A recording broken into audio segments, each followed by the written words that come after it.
Big Boy's Big Neighborhood. Boy. It is a pleasure to have this man in the neighborhood, man. Seth Rollins, welcome up, to Seth? the neighborhood. He was asking me about my Barracuda Kunglo move. Is that the one? Yeah, man. The Barracuda Kunglo, the one that I just showed you in the hallway. That one. Yeah, right. That's the one. Hey, Yeah. Take it. You know, thank you for coming in and hanging out with the Tuesday Morning Messiah. All right.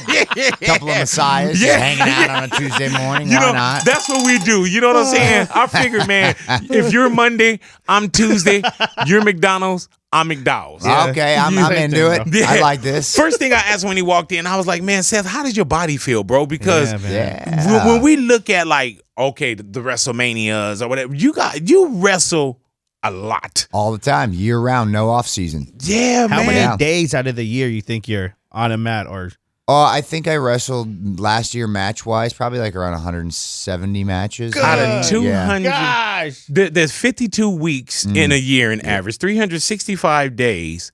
That's ridiculous. Yeah, you're probably looking at over three matches a week on average, I would say. Probably. Maybe a little bit more. And that's on the low end. I actually used to do over 200. The schedule used to be, when I first started 7 years ago, right, I was doing 5 days a week every week. And we were on both Raw and SmackDown, and then 3 live events. So it was like I was doing over 200 matches a year. How does your body heal, Seth? Or you don't know if you? It does not heal. It heals in what, like retirement? You know what I'm saying? I'm just banking that it'll be all right here in like 10 years. That it'll hold up for the next 10, and then I can drift off into anonymity. What has one of the most painful injuries that you've had? Oh, the worst one I ever had pain-wise was when I broke my jaw. Yeah, which was very early on in my career. Like first month, I got forearmed elbow right in the point of my jaw and just snapped it in 2 places. Oh. And of course, you're not Seth Rollins back then, where you could just say, "Hey, I need," you know what I'm saying? Yeah. No, we're talking. I had no insurance. I wasn't getting paid any money. I was in like a bingo, and I was the back room of a bar for this show, actually. Yeah, and so it was rough. It was At that time, when you get your jaw broken in the back room and you're not even in WWE, do you still have the dream? Of course, when you look in the rearview mirror, it all makes sense. Yeah. But when you're looking out, the front window, you're like, man, come on, man. Oh, yeah. I think all of us have moments during our careers where we go, maybe this isn't for me. Yeah. You know what I mean? Or maybe I should find something more reliable, something where I'm not going to get my face broken. Yeah, in the back of a bar. You know what I'm saying? Like this isn't even televised. You know what I'm saying? So I think, there's always moments where you have to question yourself and how much it means to you. How much are you really willing to sacrifice? What kept you in it, though? Oh, the love of the game, man. Yeah, that's it. How does that love of the game start for someone?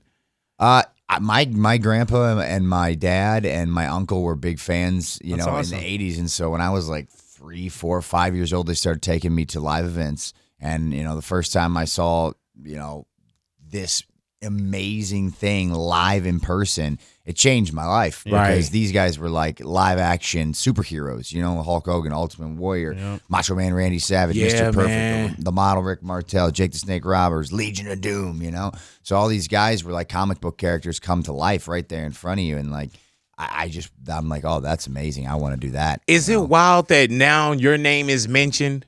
If somebody were to do a roll call, they mention Seth Rollins? I don't think I can process that in the present. I don't think I can. I think, there's some, I take myself out of it and try to look at it from an outside perspective sometimes, but I don't think you saying that my name could be mentioned in that echelon makes any sense to me right now. I think later when I'm out of the industry, I'll be able to look at it and it'll make sense to me when I look at it from a different perspective. When did you know you arrived? Because there's a lot of tuition into the School of Experience. Yeah, I don't know. Probably WrestleMania when we were out here in San Francisco like 4 or 5 years ago.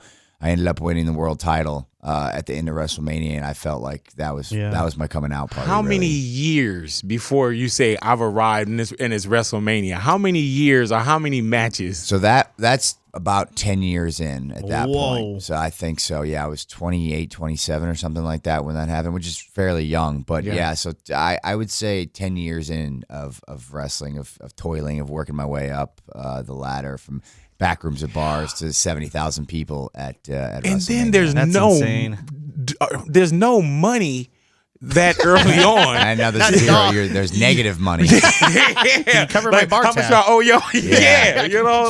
Leaving out with duct tape on your jaw. Where you go, am I going to eat today or do I got to get gas in the tank. You know, what's it going to be? Damn. And don't get me wrong, I had support from all around. My Yeah. folks were super supportive when I got in and helped me out. But yeah, I mean, those shows when I would drive, 8 hours to Cleveland, Ohio to work for T-shirt money, to drive back to try to do my UPS job in the morning at 4 a.m. And then, have to go to college for a semester so my mom would let me live in a house. Yes. What did your friends near and far say? Because I probably would have been, I probably would have dookied on your dream. No. Seth, come on, man. Like, dude. Funny thing was, when I started this, dream, my friends were all on board. They were with me. We wanted to do it all together. There was a group of us. We were wrestling around in my dad's backyard. And they start falling off, huh? Yeah, well, then life gets in the way, right? Yeah. You get married, you have kids, you get a job, and all those things that I talked about, those doubts about like, oh, maybe this isn't for me. They started creeping in, and they realized slowly, surely it's not for them. You're like, Butch, you going? No, I can't go this weekend. Yeah. No more tattoos. God, I wish I had a friend named Butch. That'd be good. And then Seth, just to see it through. Now there's probably people that's like always, man, I knew it. Oh yeah. Or like, damn, I wish I would have stayed with it, because there's a lot of people that think they want that, but we don't know how to put that work in. Oh yeah, it's very difficult. Yeah. Yeah, And the bro. sacrifices that go, with just the relationships that you lose along the way. You miss birthday parties, you're gonna miss weddings, you're gonna miss funerals. Sometimes, you're gonna miss all these different things because you got to dedicate your time to your craft. You're just not at home. I don't think that's what we gather when we hear the intro play. Like how much you had to actually give up or sacrifice to actually get there, just so we can hold up a sign and say crazy stuff towards you and love you and boo you at the same time. Yeah, I mean, I think, that part you just kind of, it gets thrown by the wayside a little bit, and you focus on the stardom, the fame, all that stuff, which is great. I mean, I have the greatest job in the world. Don't get me wrong. I get to live my dream and inspire people on a daily basis, but like. Yeah, that part of it, the sacrifice part, is stuff that no one really talks about. Do you know how to separate the fan base, like when they love you and then they start to turn on you? Does that just come with the gig? Yeah, I mean, our audience is crazy. Yeah. And in 2020, this culture, I don't even know how people take in their entertainment, man. It's so wild the way they process entertainment these days, and everyone's got a complaint about something, and then social media. So the shifting of it is so incredible. It's like nothing I've ever seen. You 1 minute you're at the top of the mountain, the next minute you're the most hated man in America, and it's something you did 20 years ago. Yeah, man. I mean, that's just an example, but I can't process it. So you kind of just got to go with the flow. Seth, we say it all the time. When it used to be like one critic or one this, whatever, now everybody has an opinion. Everybody's a critic. Yes. And then we're all super sensitive. There's fake rage. You know what I'm saying? It's like, damn. Like, do you read Instagram or do you read any of your comments? Not really. Instagram, no, it's impossible. I have all my notifications on my phone turned off for that reason. I can't handle that. Yeah, because I've been trying to DM you, but go ahead. That ain't working. If you got a blue check mark, you'll get through. Okay. If you got a blue check mark, we'll get through. But yeah, no, it's tough, dude. You can't take in all that. That's too much information. A human brain can't process all that, What dude. about personal with like your relationship? Yeah, man. Like if there's something crazy that's said there, do you know how to keep it like, oh, they're just fans? I try not to take it too personal, but when it's someone you care about, someone you love, and you cherish more than anybody, and you feel like if they make it personal, then it's hard to ignore that. You know what I mean? That really turns me off from social media when people feel like they don't have to have a filter because they're disconnected and they could say whatever they want. And I'm like, man, you don't know what it's like to live. You don't know. You're out of touch. So. And I even noticed that when it was on you, it was different. Even your tone changed when it came to Becky. It was like, you know what I'm saying? Like your tone, that's the same with me. I can take it. Say something about my wife or kids, then yeah, exactly. It's totally different. Yeah, you can say whatever you want about me. When it comes to your family and stuff, that's a different animal altogether, and something you're proud of. And you look after these people. You got a whole bond that you got to protect there. Is it a blessing to have a queen that's in the same profession as you? Oh, man. The funny thing is, I don't think either of us ever thought it was going to be a good idea to date someone in the same profession. That's what I was going to ask. Because Becky Lynch is a fucking beast. Oh, she's the best. She's the man. Yeah, she's incredible. She's incredible, and she inspires me every day to try to be better at my job and in life. And so to be able to have those things together, to be able to do them together and experience the highs and the lows together, to have someone who can relate to all those sacrifices we just talked about, that's incredible. You can't put a price on that. You can't put a number on that. That's special to me. It would be crazy if I walked out of here and my wife did the radio show next door. You know what I'm saying? And then walk like, hey, and then you're done. Just as popular as me, you know, man. when you on the red carpet or going somewhere, they scream both your names out. Oh, I mean, hers more than mine, but yeah. Are you good with that? Oh, I'm great with it. Yeah, I heard that. Take some pressure off me. It's Y'all great. go to dinner tonight. I know it's a man thing. You know what I'm saying? To be a gentleman.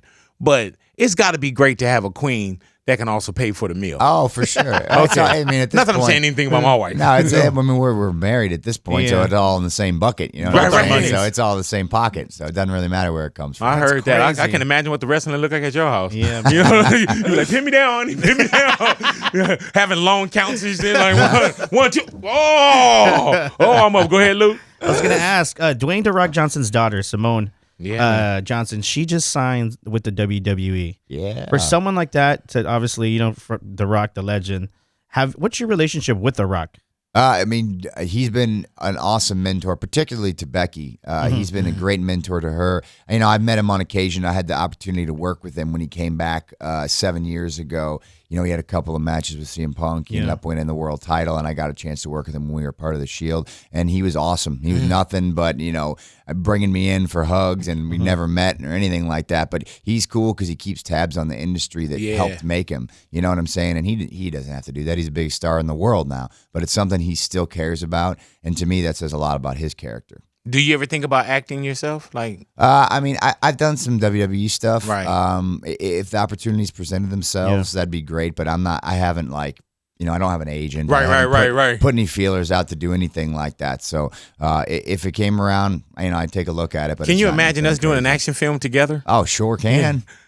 I'm into it. Yeah, I can. I can. Yeah, you damn right. I'm into it. I feel like we got some good chemistry. Yeah, man, I'll put it all on you. Go get him. Go get him. See, we're already there. Yeah, that'd be the name of our tag team. It'd be called Go Get Him. Go get him. You know what I'm saying? Go get him, Seth. Yeah, go get him, Seth. Go get him, Seth. So you're on board. I'm in. We're about to see 2021 Yeah, Oh, man. be wow. huge The in Los announcement. Angeles. We haven't even gotten through no part of 2020, and WWE has taken over with a major announcement for 2021 with like WrestleMania, with what the week is going to look like. Oh, it's going to be awesome, man. I'm excited for Mania on the West Coast. I'm excited for Mania at LA. The new stadium is going to be awesome. Man. And we're going to kind of get in there before the Olympics get in there, before the Super Bowl gets in there. We're going to be the first major event at SoFi. So I'm really stoked to kind of get in there and see it. It looks beautiful. Oh, my like God. the It looks renderings that amazing. I've seen.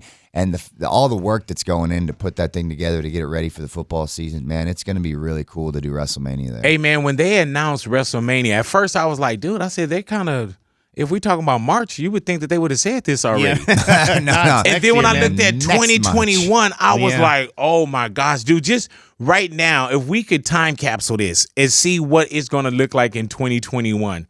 When you guys take over a full week of not just Inglewood, of Los Angeles. Yeah. Oh, the and- whole city, yeah. Yeah, and what the day-to-days gosh. are going to be like. You know, when we see the 35-year-old men with y'all T-shirts on, laying in y'all hotel lobbies with the belt, you know, the replica belts. They'll be there all week, man. What does your fan base mean to you? I mean, they're everything. They're the lifeblood of our industry, really. They keep it all together. You know, we wouldn't be able to do what we do without them. I mentioned, you know, I got into this industry being a fan, and the fact that I get the opportunity now to go out and inspire kids to possibly chase their dreams in the same way I chased my own, you know, that means everything to me. So that synergy and that connection that we have with our fan base is second to none. There's no form of entertainment that connects on the level that we do. What does your family say about how huge you are in WWE? Oh, they don't give it. They don't give They a don't?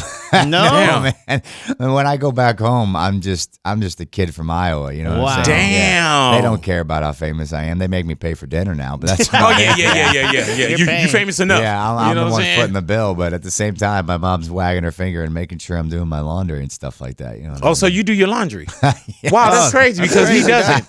What? You have someone do your laundry? Oh man, I still live at home with my parents, so Oh, bless your yeah, sweetheart. yeah. My mom still. No, my loves to do my mom's a laundry. saint. She helps me out with everything. Yeah. She honestly keeps me in check. If it wasn't for her, I don't know what I'd be doing. Dude, where That's do you awesome. sleep at with being on the road so much? Like, what do you call home? I mean, home is where you lay your head, I guess, man. I mean, we're on the road He so said much. home's between Becky's legs. Oh, God. Is that what you said? I did not say that. Oh, what did you say? You said that, What did you my say? friend. You said that. What did he say? He said, no, it's where you lay your head. Yes. Oh, my Yes. bad. Sorry about that. Yes. Yeah, I'm over here, I got my pants off. I'm Yeah. thinking about my wife. Good You know God what I'm saying? bless. Well, as long as you're thinking about your wife and not my wife, then we're okay. Oh, I got a bad one. Hello, you know. But where do you lay? So it's just wherever you know how to do wherever that. we end up, man. Yeah, I mean, we're like I said, we're on the road 52 weeks a year. We get back home. Becky and I got a place out here in LA. We got a place back home in Iowa. So if we get there, we get there. But we're on the road. Are y'all schedules? Or do they try to link y'all up, or is it? We do the same live events on the weekends, Okay. and then we're on Raw on Mondays, and so we're pretty much together. I'd say most of the time, aside from weird things when she's got media to do. She's over today at the WrestleMania press conference with Roman Reigns and McMahon's and announcing everything at the stadium, and so she's doing that today. That's why when you walked in, you was like, why did they send me here? I should be with the big boys. With the big I boys. totally walked out of the restroom and I was like, hey, Seth. He was like, I can't be interviewing with this guy. No, they just put me in. This is where they hide me. You know Right, what I'm yeah. saying? They got the A celebrities We over asked there, for you my, for this my interview. wife, and then Roman, and they hide me in here. That's what it is. You should have saw who they were trying to offer to us first. Oh, bless him. I was like, who is this? He was like, hey, man, he's making his debut. Oh. You know what I'm saying? Like he just won the hopscotch competition. He's out of no. All jokes aside, man, thank you for coming into the neighborhood. Thank you for hanging out with us, man. WrestleMania is happening just a whole week that's happening in 2021. Oh, yeah, baby. Hopefully you'll come back and hang out with us. Yeah, we'll be back in a year. We might as well come by and talk and do it again. I'm talking about even before that. Oh, you know what I'm heck. saying? And especially now that I know that you got a place in LA. Hey, Guess who's popping up on you? hit me up, man. No, Seth, thank you for coming into the neighborhood, man. Thank you Totally guys for having appreciate you, me. man, and what you're doing. And all jokes aside, fans first. Oh, thank you. You know what I I'm saying? appreciate that. Thank you for hanging out, man. Guys. Y'all stick around, y'all radios, Big Boys Big Boy. Neighborhood.